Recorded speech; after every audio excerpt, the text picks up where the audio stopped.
Hello everyone. आज इस video में हम लीनियर अलजेब्रा के क्वेश्चन सॉल्व करेंगे from JAM 2016। So let's start with this question. इस क्वेश्चन में एक लीनियर ट्रांसफॉर्मेशन दी हुई है from P to P. Okay, where P क्या है? Vector space of all polynomials of degree less than equals to 3।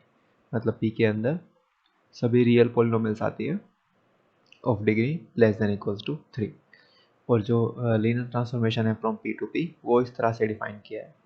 Okay, फिर हमसे पूछा है जो इसकी मैट्रिक्स रिप्रेजेंटेशन होगी टी की, वो इनमें से कौन सी इक्वेशन को सेटिस्फाई करेगी। ठीक है, जो मैट्रिक्स रिप्रेजेंटेशन होगी स्टैंडर्ड बेसिस के रिस्पेक्ट में। देखो, जो मैट्रिक्स रिप्रेजेंटेशन जिस पोलिनोमियल को सेटिस्फाई करेगी उसी पोलिनोमियल को लीनियर ट्रांसफॉर्मेशन भी सेटिस्फाई करेगी। ठीक है, सो एक तो ये हो सकता है कि हम स्टैंडर्ड बेसिस के रिस्पेक्ट में matrix of linear transformation find कर लें। बेसिकली उसमें क्या करते हैं, बेसिस के एलिमेंट्स की इमेज लिख लेते हैं। ओके, एंड देन उनको फिर से बेसिस के लीनियर कॉम्बिनेशन में लिख लेते हैं और फिर वहाँ से एक मैट्रिक्स मिल जाएगी 4x4 की। और फिर उस मैट्रिक्स को हम देख सकते हैं वो मैट्रिक्स इनमें से क्या सेटिस्फाई कर रही है। बट ये थोड़ा सा लेंदी हो जाएगा। अगर हम इस ट्रांसफॉर्मेशन को समझ पाएँ तो हम बिना मैट्रिक्स बनाए भी देख सकते हैं कि कौन सी इक्वेशन सेटिस्फाई होगी। सो देखो, ये ट्रांसफॉर्मेशन कर क्या रही है। जो कांस्टेंट टर्म है, ठीक है, देखो जो कांस्टेंट टर्म है उसको चेंज कर रही है एक्स क्यूब वाली टर्म्स के साथ, है ना। a3x³ का कोफिशिएंट था तो वो कांस्टेंट टर्म हो गया, और a0 कांस्टेंट था तो वो x³ का कोफिशिएंट हो गया। सिमिलरली ये a1 और a2 को भी आपस में चेंज कर रही है ना। देखो, a1 और a2 को चेंज कर दिया। So this we know. Okay, so अगर हम t² निकालना चाहें तो t तो हमें पता है, तो t² of a0 plus a1x plus a2x² plus a3x³ ये निकालें अगर, तो ये आ जाएगा t ऑफ, इस पे एक बार t लगा लेते हैं, which it will be a3 plus a2x plus a1x² plus a0x³।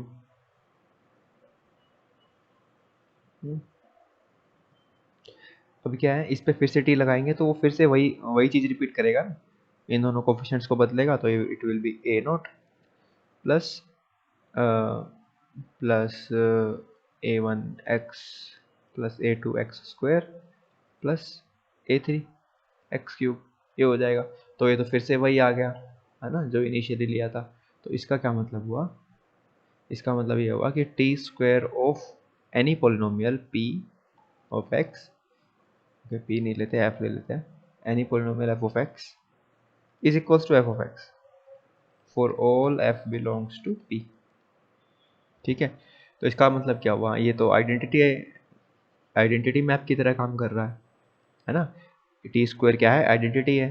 तो फिर जो t की जो मैट्रिक्स रिप्रेजेंटेशन होगी m, वो m² इक्वल्स टू आइडेंटिटी होगा, है ना। और आइडेंटिटी कितने ऑर्डर की होगी? 4x4 की, क्योंकि जो मैट्रिक्स है वो 4x4 की ही बनेगी, बिकॉज बेसिस में 4 एलिमेंट है। देन इससे हम क्या लिख सकते हैं? m² minus i4 is equals to 0, hence b is the correct answer.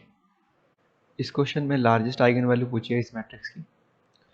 सो जब तुम ये करोगे a minus lambda I determinant 0 करोगे तो you will get a cubic polynomial in lambda. Okay, तो वो पोलिनोमियल कुछ ऐसा आ जाएगा, lambda cube after solving the determinant minus 21 lambda square minus 189 lambda and plus 3969 equals to 0। Okay, this you will get after solving this determinant। Okay, then इसमें lambda square common आ रहा है, तो लैम्डा स्क्वायर कॉमन लिया तो lambda minus 21, यहाँ से minus 189 common आ जाएगा और ये हो जाएगा लैम्डा माइनस 21 इक्वल्स टू 0। फिर ये lambda square minus 189 into lambda minus 21 equals to 0। तो क्या रूट्स आ जाएंगे यहाँ से? यहाँ से रूट्स आ जाएंगे lambda is equals to plus minus under root 189 and 21। Okay, so 21 का स्क्वायर तो ज़्यादा होता है इससे, इसका मतलब 20 स्क्वायर 21 बड़ा है अंडर रूट 189 से, ठीक है। 21 इज ग्रेटर, दैट मीन्स जो लार्जेस्ट आइगन वैल्यू है that will be 21।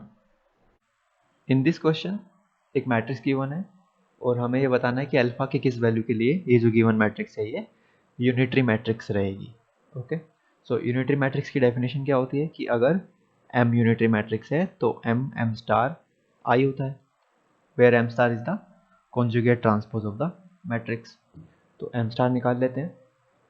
So m star will be, पहले वो कर लेते हैं, कॉन्जुगेट कर लेते हैं, cos alpha sine alpha. Conjugate करेंगे तो यहाँ पे माइनस आयोटा साइन अल्फा हो जाएगा और यहाँ पे माइनस आयोटा कोस अल्फा हो जाएगा। इसका ट्रांसपोज भी करना पड़ेगा, तो वो क्या हो जाएगा, इसका ट्रांसपोज हो जाएगा कोस alpha sine alpha minus sine alpha और माइनस आयोटा कोस अल्फा, यहाँ पे भी आयोटा है। Okay, so this is the value of m star. अभी हमें क्या करना है, m स्टार निकाल के आइडेंटिटी के इक्वल रखना है। Okay, so let's find mm star. So mm star क्या आ जाएगा, ये तो हाँ, यहाँ तो 1 ही आ जाएगा, cos square alpha plus sine square alpha, और यहाँ पे भी 1 ही आ जाएगा, you can see.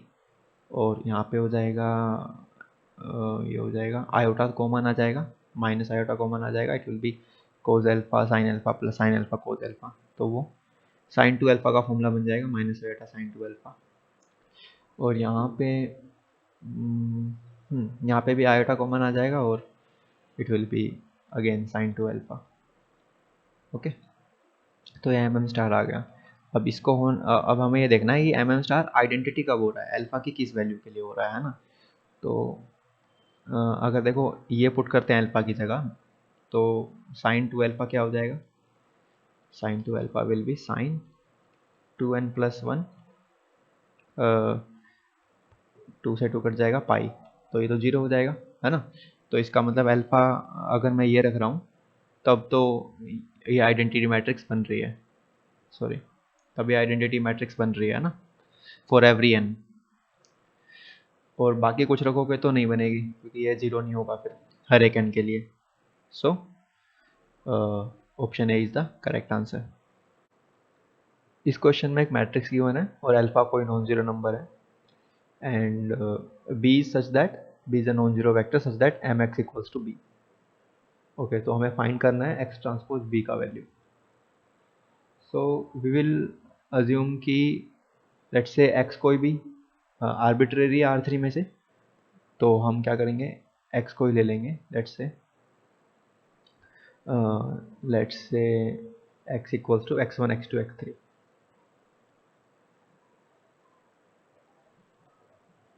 Okay, then हमें फाइंड करना है x ट्रांसपोज b। तो x ट्रांसपोज क्या हो जाएगा ऐसा, x1 x2 x3, और b को क्या लिख सकते हैं mx, क्योंकि b is equals to mx। So let's write it m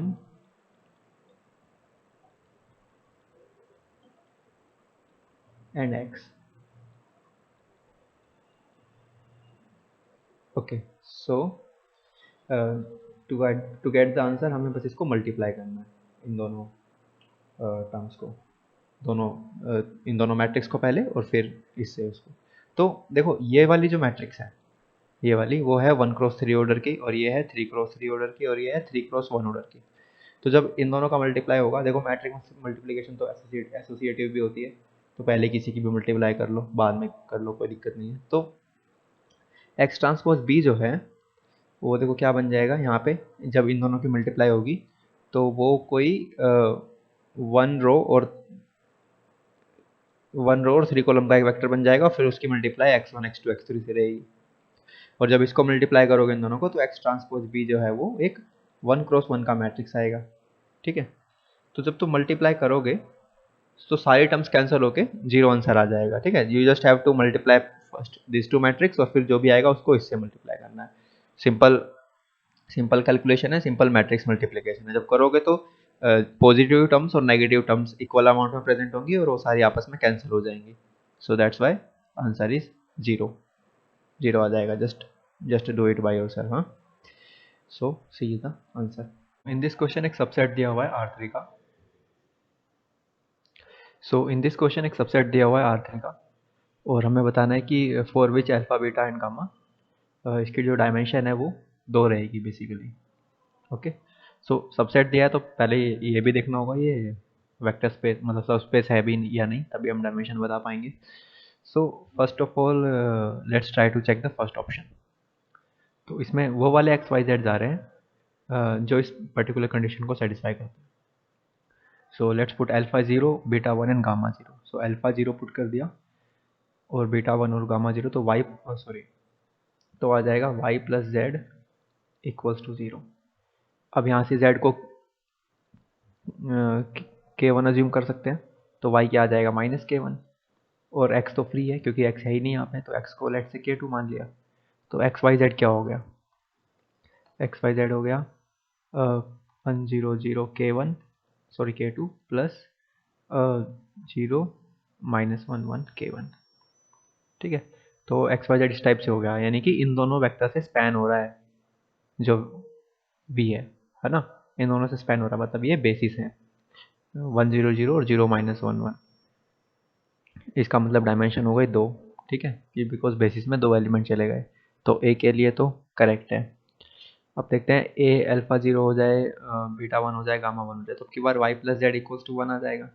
same करेंगे, x को k2 मान लेंगे, z को k1 मान लेंगे और y आ जाएगा अब की बार 1 माइनस k1. तो अब की बार जब x y z में लिख रहा हूँ तो क्या आ रहा है वो k2 1 minus k1 and k1 ये आ रहा है.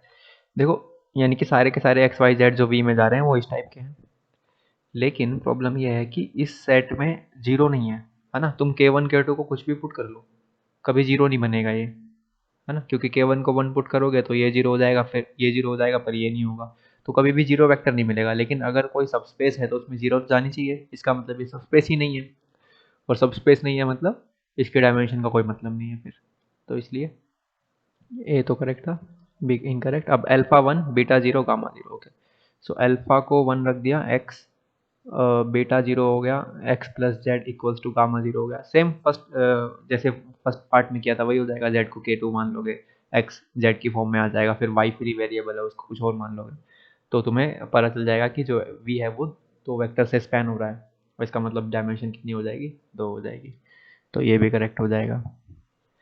Then alpha 1 beta 1 gamma 0. अब के बाद अल्फा 1 यानी x प्लस बीटा 1 यानी कि y plus Z equals to 0.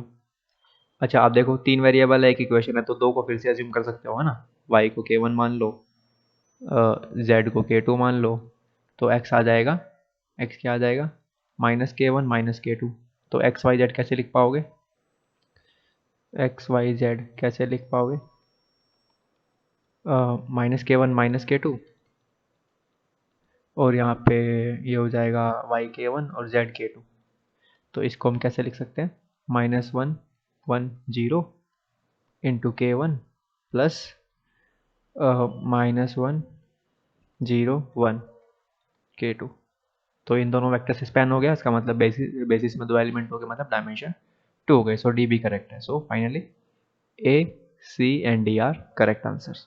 In this question एक नॉन जीरो वेक्टर दिया हुआ है x1 x2 x3 और फिर एक मैट्रिक्स दी हुई है, और हमें बताना है कि इस वेक्टर स्पेस की क्या डायमेंशन होगी.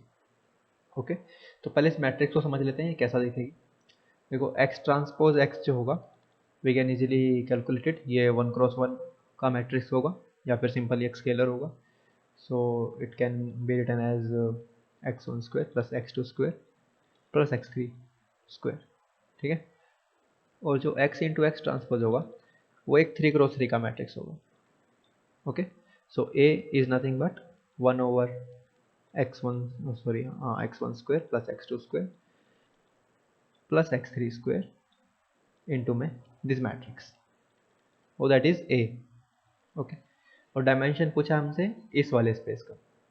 सो इसको भी देख लेते हैं, ये स्पेस क्या कह रहा है कि इसमें ऑल दोज y जाएंगे R3 में से, such that A Y is equals to 0। ये तो नल स्पेस की डेफिनेशन है, तो हमें बतानी है dimension of null space of A.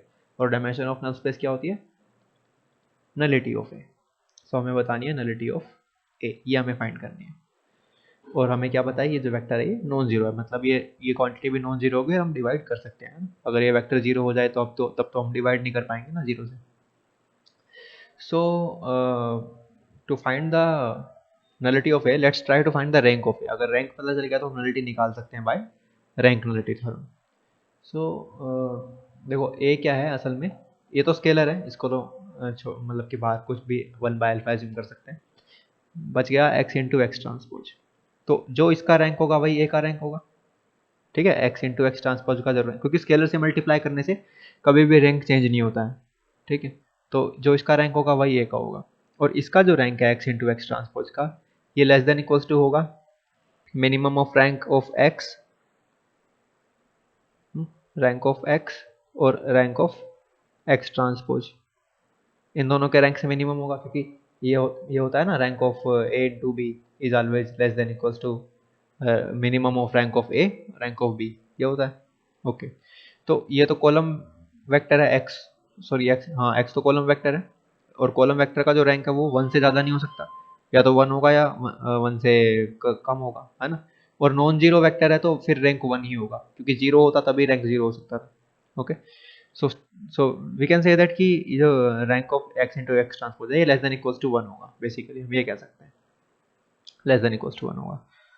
और और हमें क्या पता है कि ये जो मैट्रिक्स है ए, ये नॉन जीरो मैट्रिक्स होगी, बिकॉज x नॉन जीरो था, तो ये जो मैट्रिक्स आएगी ये भी नॉन जीरो मैट्रिक्स आएगी। और जो नॉन जीरो मैट्रिक्स होती है उसका रैंक हमेशा 1 या 1 से ज़्यादा होता है। ठीक है, तो इसका मतलब इसका रैंक 1 या 1 से ज़्यादा होगा, तो इसका मतलब क्या हुआ, 1 से छोटा है और 1 से छोटा या बराबर है और 1 से बड़ा या बराबर है, तो इसका मतलब 1 है। तो x इंटू एक्स ट्रांसपोज का जो रैंक है वो 1 है। इसका क्या मतलब हुआ, इसका मतलब हुआ कि जो a का रैंक है वो 1 है। और अगर a का रैंक 1 है और a 3 क्रॉस 3 की मैट्रिक्स है, तो a की नलिटी कितनी हुई? Nullity of A हुई 3 minus 1 which is 2. So 2 is the answer. In this question a matrix is given and alpha beta gamma is equals to 1. Then mx equals to 0 has infinitely many solution if trace of m is. तो हमें trace find करना है और हमें ये पता है mx equals to 0 जो system of linear equation है उसके infinitely many solution होंगे। अगर कोई होमोजीनियस लीनियर सिस्टम है और ये मैट्रिक्स स्क्वायर मैट्रिक्स है, तब इसके इन्फाइनेटली मैनी सॉल्यूशंस होते हैं if and only if determinant of A is 0। तो डिटर्मिनेंट 0 है मतलब infinitely many solution, determinant non zero है मतलब ट्रिवियल सॉल्यूशन। इसका कभी भी नो सॉल्यूशन नहीं हो सकता है ना, क्योंकि 0 0 0 हमेशा इसका सॉल्यूशन होता है। ओके, सो अब हमें इन्फाइनेटली मैनी सॉल्यूशन पता है, इसका मतलब इस मैट्रिक्स का जो डिटर्मिनेंट है m डिटर्मिनेंट जो है वो 0 होगा। Okay, so let's find m determinant and put it equals to 0. Okay, so alpha इस यहाँ से एक्सपेंड कर लेते हैं ना, so alpha beta gamma -1, then -1, then this gone, then gamma -1 and +1, this will be 1 minus beta. Okay, so it will be alpha beta gamma minus alpha equals to 0. So minus gamma +1 and +1 minus beta equals to 0. Now this alpha beta gamma is 1 given, तो इसको 1 put कर देते हैं, let's put it 1. Now it will be 1 plus 1 plus 1 3 minus alpha minus beta minus gamma equals to 0. That means 3 is equals to alpha plus beta plus gamma. और alpha plus beta plus gamma क्या है, trace है ना, trace of the matrix, और trace पूछा है उसने।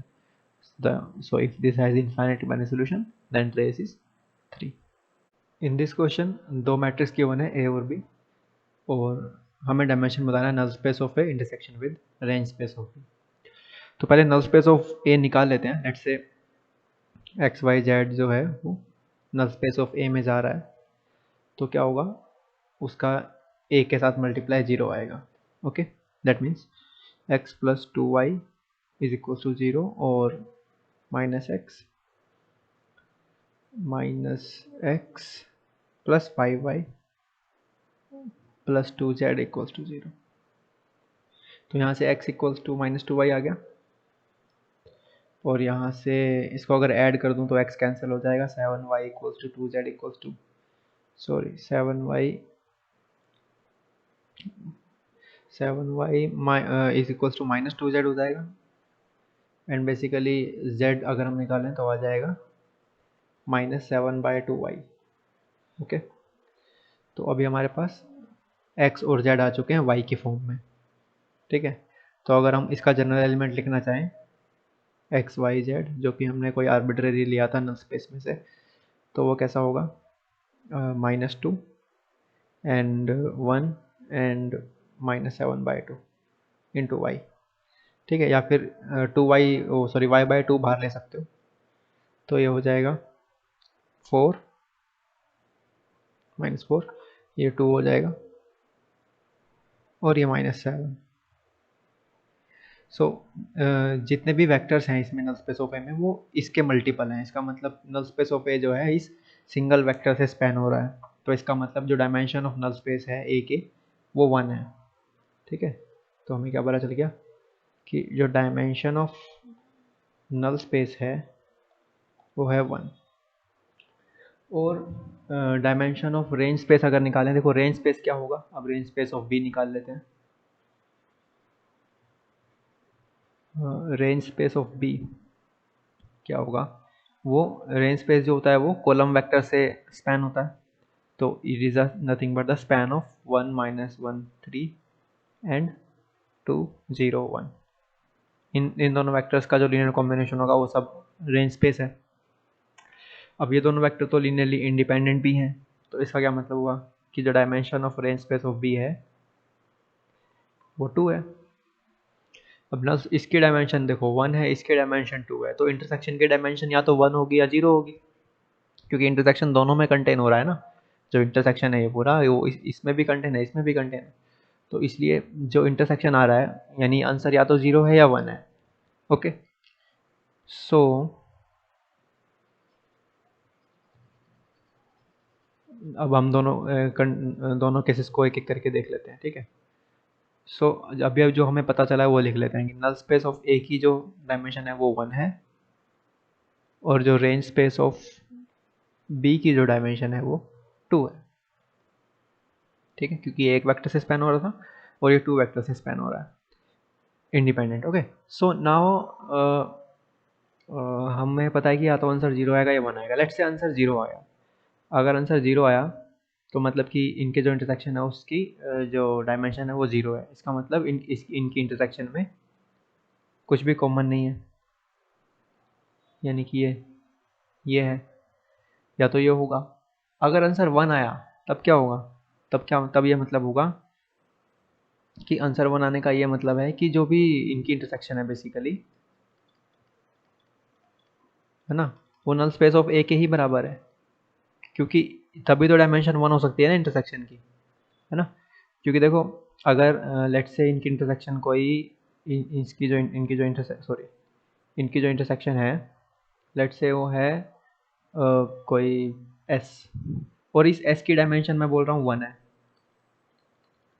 लेकिन एस क्या है? सबसेट है इसका, और इसकी डायमेंशन खुद 1 है ना। यानी अगर वी की डायमेंशन n है और इसका कोई सब स्पेस है w, उसकी डायमेंशन भी n है, तो v इक्वल्स टू w होना पड़ेगा ना। तो इसी तरह अगर 1 आंसर है इसका, तो फिर क्या होगा कि जो इंटरसेक्शन है वो नल स्पेस ऑफ ए के ही बराबर हो जाएगी। अगर 1 आंसर है तो, अभी हम श्योर नहीं है ना, आंसर 0 या 1 में से कुछ हो सकता है। तो अगर 0 है तो इंटरसेक्शन एम्प्टी है, और आंसर अगर 1 है तो इंटरसेक्शन ये है। ओके, तो इनमें से एक केस को हमें करना है रिजेक्ट, कि भाई ये नहीं होगा। ओके, देखते हैं कौन सा रिजेक्ट होगा।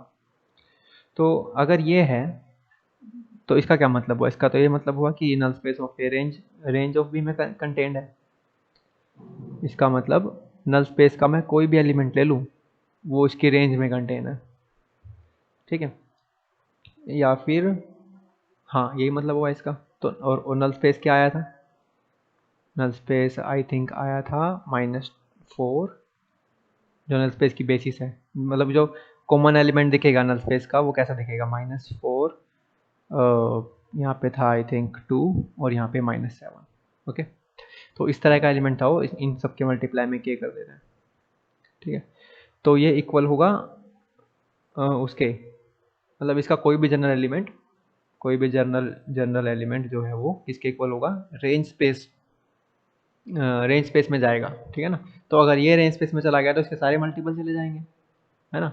तो सिर्फ इसको देख लेते हैं, ये जा रहा है ये नहीं जा रहा। अगर ये रेंज स्पेस में जा रहा है तो इसका क्या मतलब होगा, इसको लीनियर कॉम्बिनेशन में लिख पाएंगे इन दोनों वेक्टर्स के, है ना।